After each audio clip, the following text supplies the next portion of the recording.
Hey, what's going on with it once again? Bros, women, especially bronies and Pegasus is the one dealing Mr. Excuse me. Nintendo Sony Free 2011 aka Criticism Guide 2009. I'm a little bit more quieter than normal, so you have to bear with me on that because I screamed a lot and shit like that when I was going, and not like this concert thing, just a little quick basketball game thing. It was one of my roommate's friends or whatever. It was his game or whatever, so they did a pretty decent job.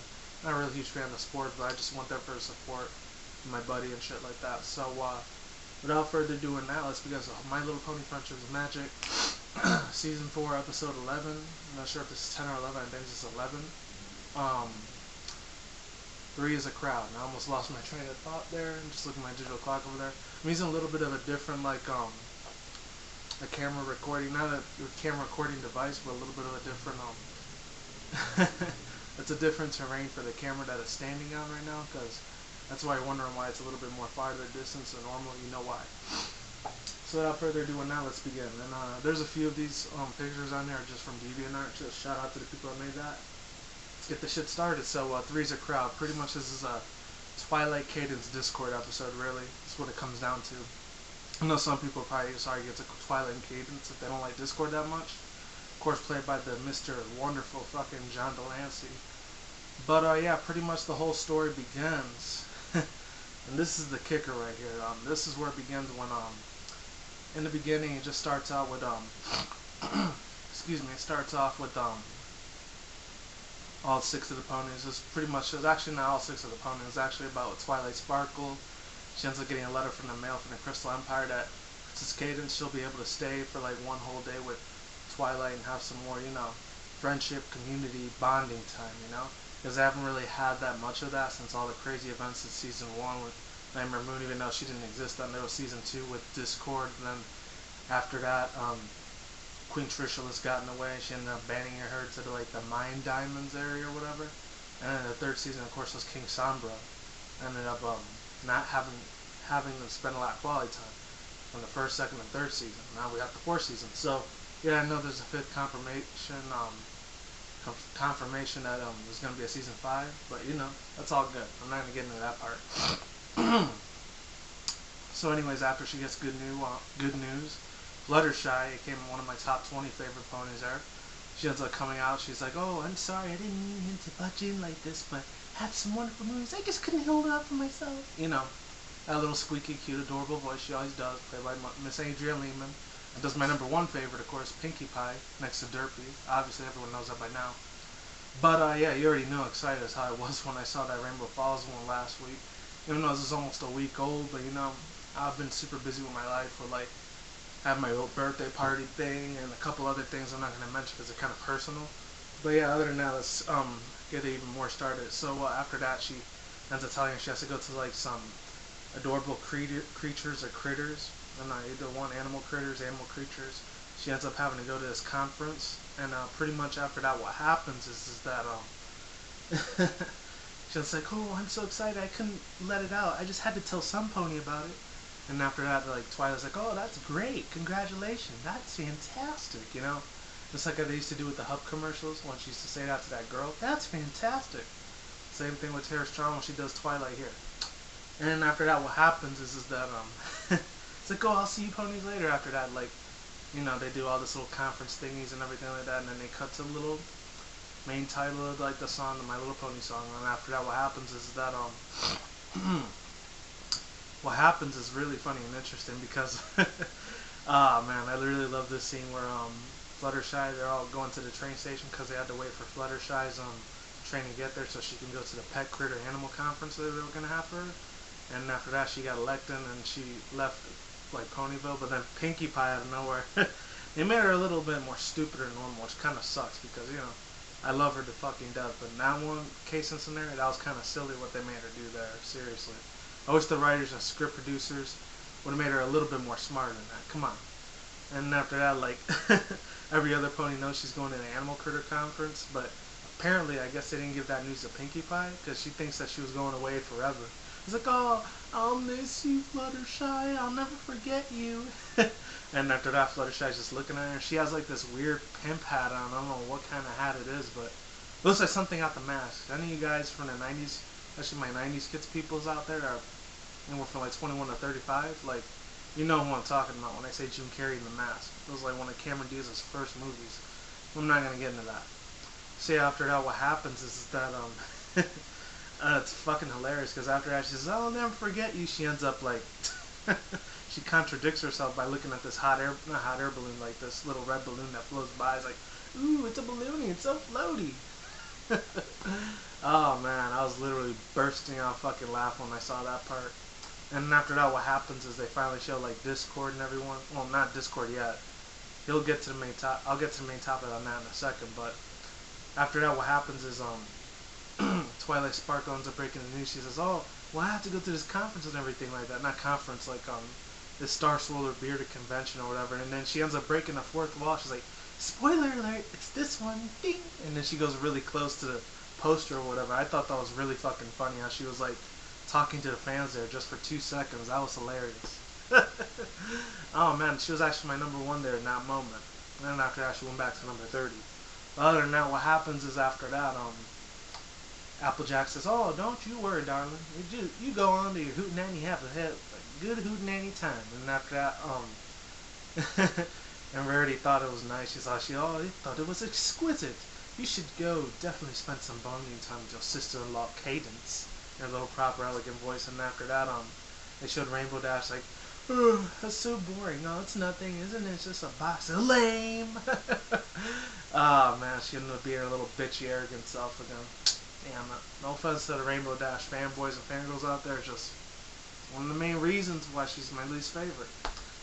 And other than that, what happens is after that, Twilight, she finally goes on to the little Star Swirler Bearded convention where they all talk about him and his amazing achievements and everything.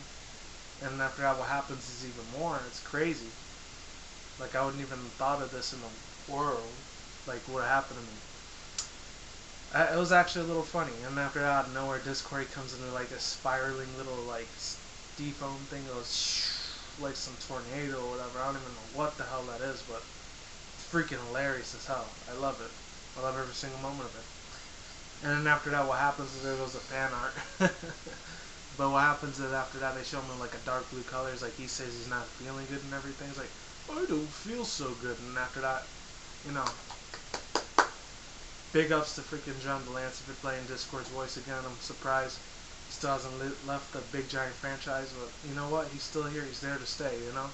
I respect him for that, you know? Besides his previous acting with Star Trek, because I never really watched a lot of Star Trek back in the day. It was kind of uninteresting to me. I was more into like Star Wars than I was on Star Trek, but it's just my personal opinion, you know?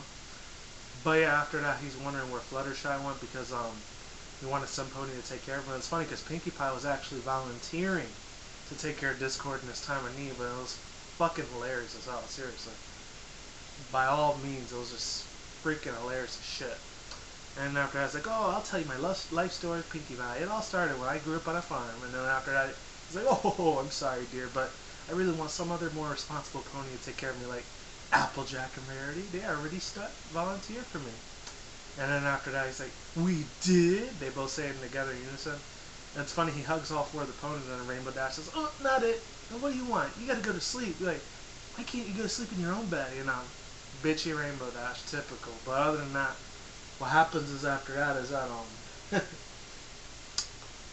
it's a little bit more hilarious because, "Oh, I can't stay. I'm True Blue." And after that, like, he seasons on both of them, Applejack and Rarity. It's funny. I love how they make Applejack sounds like, "Oh yeah, maybe we're talking about it, maybe we weren't." Oh man, I hope she doesn't stoop down to the level that Rainbow Dash is. But other than that, what happens is that then they even show Rarity. It's like, "Oh darling, that's such a shame." And then after that, those two get sick. They end up getting like these dark blue like skin like Discord has.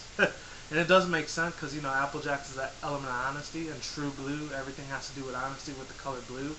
It means tranquility. I actually heard about that from this one analysis girl. Her name's Persian Pony.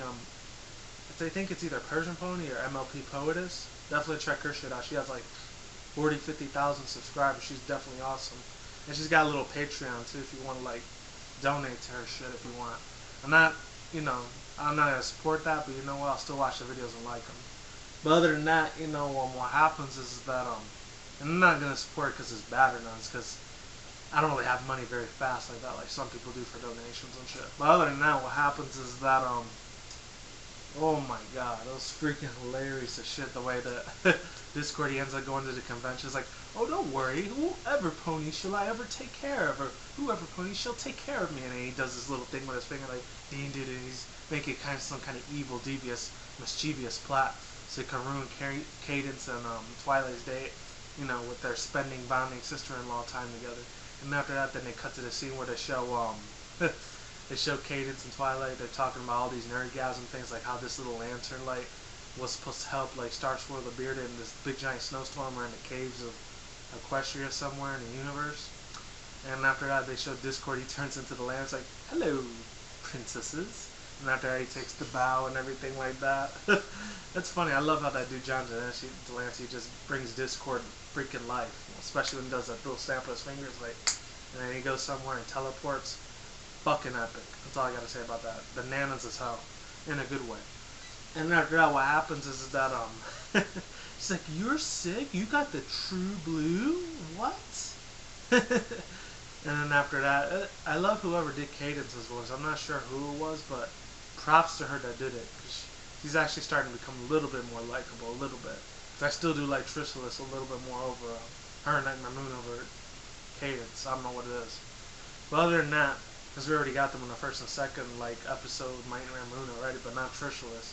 Hopefully in the 5th season they really bring her back. I'm hoping to God they do. That's for another story. But other than that, you know, Twilight, she ends up wondering, he's like, how did Discord get sick? And then she's looking at him like, I thought you were my true friend. You are going to take care of me, aren't you? And it's funny, Princess Cadence ended up putting this barrier shield and like not getting sick and disease kind of protection on them. It's a huge hedge of protection. And then what happens after that, Twilight ends up saying like, oh, okay, fine. I didn't say that, but I'll take care of you. Take care of you. And after that, what happens is that you know, more crazier stuff goes on and everything. It's freaking hilarious as shit. He ends up going in and bursting in a song, and then they talk a little bit of Cadence and, you know, Twilight thinking that their day is ruined. That's pretty much what most of the episode is. Their whole day is ruined. They're messed up and everything. They didn't get to spend quality time together. And that's what Discord's trying to do. It's like, oh, I would never, ever even think about such drastic, messed up thoughts. And then after that, what happens is after that, he ends up going for it. You know, he ends up jumping a bullet and ruins their whole day. And he breaks out in the song. They put all these pop culture references. They put this little pony in the background. He's like, this male pony ends up singing this tuba trumpet thing while Discord's singing a song. And, you know, he's not really singing a song. He's usually doing haikus or something, so singing a song. And then after that, what happens is make a Harry Potter reference, the Flashdance 80s reference dance, the one with Jennifer Lopez when she did that music video. That was cool. And I like the little old school like 1950s, 60s glasses that they showed Cinnamon Swirl use. That was cool. And then after that, what happened was he ends up putting a Harry Potter like reference, a lot of other funny references. This TSA thing reference where he's going through the airport. And he did offer a glass of water too. That's what I thought was super hilarious as hell right there when he was doing it all for a glass of water and for honeybees or something like that, or honey brew. And he says the only way that they can cure him, because Twilight ends up making a statement like, isn't there some spell or remedy that we can cure you with instead of going to the ends of Equestria? And after that, Discord ends up replying to her comment saying that, oh, like, there is one way you can do it. And after that, he ends up saying on the edge of Equestria, there's this the very edge of Equestria is this big giant flower that cures every disease known to pony kind. Since, you know, it's the pony universe, obviously he's going to say that. And even though he's a Draconius, but it's all good, you know, or Gryffindors that are out there, it's the same thing. But other than that, what happens is they end up going out to the edge of the Earth or whatever of Equestria, because Equestria is Earth in that universe. And after that, it's like, oh yeah, let's see what happens here. He ends up putting his little travel suit thing on. Once again, he's always breaking the fourth wall like a motherfucker, but in a good way, of course. Excuse me. But yeah, other than that, what happens is that he ends up telling him the way to how to get there and stuff. Like, and it's funny, he ends up bringing this statement. It's like, oh, I'll go with you. And then Cadence was saying, but I thought you were in no condition to travel. Were you, Discord? And after that, I said, oh, I'll make some arrangements. And after that, what happens is those two ponies end up like, I didn't see this the first time I saw it. The second time I saw this episode is when I noticed it. That they were carrying Discord on a ledge. I don't even know how the heck I even missed that by a landslide. This is like beyond me. But then after that, what happens is Twilight's like, oh, I'm so sorry, Cadence. I really wish I could have spent more quality time with you. And then like Cadence responds to Twilight saying, oh, it's okay. None of this is your fault. Chin up. You know, she's giving Twilight positive feedback because it's like her older sister-in-law. She always looked up to her way back in the day. And I can completely understand where she's coming from there. And then after that, they finally find the ends of the earth of Equestria. Like they show the edge, like just like Discord stated. And they end up pulling this big giant flower because they thought it was a little tiny baby flower, but it was a huge, gigantic, like freaking massive, like earth-bounding, huge, like Empire State Building size of a flower.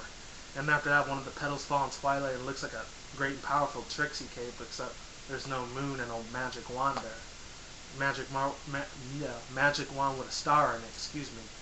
And after that, what happens is they pull it all their might, this big giant Empire State Building, like, flower out of the ground. It's a magical remedy flower. And after that, it's like, oh, once we get this out of Discord, we can do this. Like, finally spend real quality friendship time together. It's like, I'm with you on that, sister. And after that, they finally pull it out with their magical horns and everything like that. And then this big giant thing out of nowhere, this serpent, which you've probably already seen already, but I'm going to say it again just in case I end up seeing it for myself. This big giant serpent thing, I don't know what it was. It reminded me of a mix between Anaconda and some like hentai tentacle rape thing or whatever that was going on, because that shit was crazy weird. And then there was a one part right there, and he's going to drive him there. But yeah, after that, what happens is even crazier. This big giant tentacle like worm or whatever, parasite, not parasprite, but parasite. We're not sure what the name of this thing is yet, but if I do find out what it is, I'll put it in the comment below. Description below, excuse me.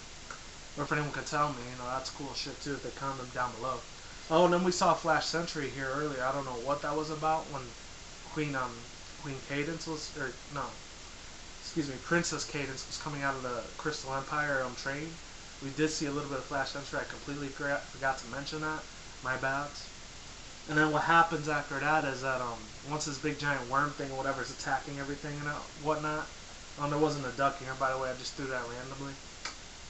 What happens after that's a little crazier. Then like it drags Twilight and it was gonna like drag her into eat and consume Twilight Sparkle, which would have sucked ass, by the way. And after that, what happens is you can see all the tentacles and everything right there. That shit was epic as fuck. I love the way that thing made noise. It was sick as shit. I love all the sound effects that they did that. You know, well played to all the sound editors out there that were making this episode. For Hasbro and DHX. Other than that, what happens is ends up grabbing Twilight, almost destroys her. It's like, she ends up saying, hell, get your hands off my sister-in-law. Actually, no, I think it goes reverse. Princess Cadence gets dragged down, and then Twilight says, get your hands off my sister-in-law, and the other way around, when Twilight gets dragged into it, when they shoot these laser beams from their unicorn horns, like, I love the noise for that shit, by the way. And it's like, get your hands off my sister-in-law. She does it with attitude and sassiness, pizzazz, you know? That's what I liked about Cadence there in that brief moment. And after that, what happens is they're putting up this big giant struggle. You know, their fists are flying, but not fists. Hooves are flying. They're like beefing all over the fucking place and kicking ass, taking names. And then after that, what happens is they finally bring it back to the wormhole that it came from, that it fucking crawled from, and kick the shit out of that freaking worm. And after that, what happens is he goes back into the hole from where he came. And then then after that, Cadence says something like oh, and for safer precautions, just in case. And she ended up putting his big giant boulders with a magic unicorn horn. And then he tries to escape when you hear these boom, boom, boom like that. And then he tries to escape from the boulders, but he can't get out the hole. So serves his ass right. He tried to destroy the two princesses of Equestria. That's what he's gonna fucking get. And after that, what happens is even crazier. Is that we finally noticed that Discord, he was actually feeling better the whole time. He was never even sick in the first place. He faked it the whole time. And that shit was freaking amazing. And at the same time, it was kind of a trollish, dickish fucking move on his part. And after that, what happens is Twilight ends up confronting Discord about this situation, about her, about his faking this. Him pretending that he was sick. She's like, "You're faking it? You were faking?" Like that. And then after that, Discord's like, "Oh, yes, Twilight, but look on the bright side, my dear, You passed the test of examining of friendships. Passing the exams of friendship. You know how he does all those exquisite voice and shit like that. But other than that, what happens is that he ends up giving him this medal, and I know you saw half of it when he's putting a thumbs up like that, and he's putting Twilight's face. He's blocking her half of her face, so it's kind of a dickish move on his part, because he's kind of like, I thought Rainbow Dash was ignorant and only cared about herself, but he does it like 10 times worse than Rainbow Dash. He only cares about himself even more than like Dashy did. It actually makes me like her a little bit more than Discord. As crazy as that sounds. He'd probably be like number 4 or 500 my least favorite, even way lower than RD. But other than that, I still like his funny little antics and the like breaking the fourth wall. I'll give him credit on that part. And after that, it's like, oh, I didn't put a damper on your day. It's funny because like Discord thought he succeeded in like ruining like Cadence and Twilight's friendship, but he actually didn't. He's like, oh no, you didn't put a damper on my day. Cadence responds in like that tone. It's like, in fact, this is very exciting. I do like being relaxed and everything at the Star Wars of Beer convention, but it would have been too predictable back in the Crystal Empire. Life's getting so predictable, and she's getting bored of that, and she's happy she had this adventure. So we kind of know that she kind of has like a little bit of an adrenaline rush. She really likes being an adrenaline junkie in a way. That's what Princess Cadence is saying to Twilight, and after that they hug it out. And then they go back, and then out of nowhere that worm, he finally escapes somewhere. That real shitty, crazy ass, funny, cool, really amazing sounding worm. He ends up escaping from the ground, but not from the boulders, from another way. He ends up getting out the ground, and he ends up going, and then after that he sneezes all over Discord. But since Cadence and Twilight had that shield of protection, they didn't get sick. And Discord, he got sick for real this time. He was pure green instead of half green like he normally is. He's like, uh-oh. And he was like holding on to Twilight's like hooves, and Twilight was carrying him like nothing either. And after that he gets sick in real life, and then they showed Fluttershy taking care of him. Like, and it's funny because like Twilight's like, oh, I'm not even gonna, no, not Twilight, Applejack ends up saying, oh, I'm not even gonna admit it, because they end up always going back to Twilight's house or whatever, a tree house. Excuse me, sorry about that. And then after that, what happens, like, yeah, I'm not even gonna say it, but I told you so. And then after that, Rarity says, I told you so, you got what you deserved. And after that, they end up writing their own little journals, like, I forgot what the moral of the story was. I guess you couldn't trust friends unless they're really sick, and then they really need to have you in their time of need. And I guess that's sort of the moral of the story. So should always be able to have trustworthiness and honesty towards others, or your friends or family, or whoever is there supporting you in your times of need, whether it be for the good or the bad. Protect them no matter what, at all costs. And they didn't have Pinkie Pie or Rainbow Dash in them. They just said Fluttershy's like, now, I'm sure he learned his lesson. Isn't that right, Discord? And after that, I was like, oh yes, can I make one more statement, Fluttershy? Can somebody give me a glass of water? And then they play that dramatic music going, like that. So my overall thoughts, views, and opinions on this whole episode was pretty damn good. The references were great. The story arc was great. All the little, like, small little Easter eggs were perfect. So I'm going to give this thing an A-. But you know what? That's being real nice, because I could have gave it a B or C, but I'm going to give it an A-, because there was 2 things that were lacking in there. They didn't really explain why Princess Cadence, I keep calling her Queen Cadence, I don't know why she was able to have some time off. Maybe she had no official, like, royal duties to take care of or manage, like there's a pony war going on, or some, water, food storage it's going out of sync. Maybe she didn't have to take care of any of those things, and Shiny Armor took care of it. I would have really liked to have an explanation. I would have loved it if the writers would have put an explanation the why she was able to have free time off. There's that, and like they should have got a little bit more into depth with Star Swirl the Bearded, instead of just talking about him. Oh, he had a candle that he used under the grounds of Equestria. That's kind of fucked up, because I would have liked to learn more about Star Swirl the Bearded. And some people are saying, no, he could have been Discord or something the whole time. Who knows? But that's all I had to say really quick. So overall, really nice episode. Really cool John Delancey singing introduction. Even though it was an introduction to the show, it was the first time him singing. So you know what? Well played on his part. So that's pretty much all I had to say for now. So like always you say, peace out, bros, one burns, effects. I will see you when I see you guys. Have a good day. Have a good night, wherever you're at around the world. Don't drink, smoke weed at the same time. Don't do anything reckless. See you soon. See you around. Peace out, lates, goodbye, and I'll talk to you guys next time. And I'll have the link of the episode down below, just in case you guys want to watch it, which I know you guys do. It's pretty obvious you guys would love to watch this episode. And yeah, that's all I had to say. All right, deuces, I'm gone, and see you soon.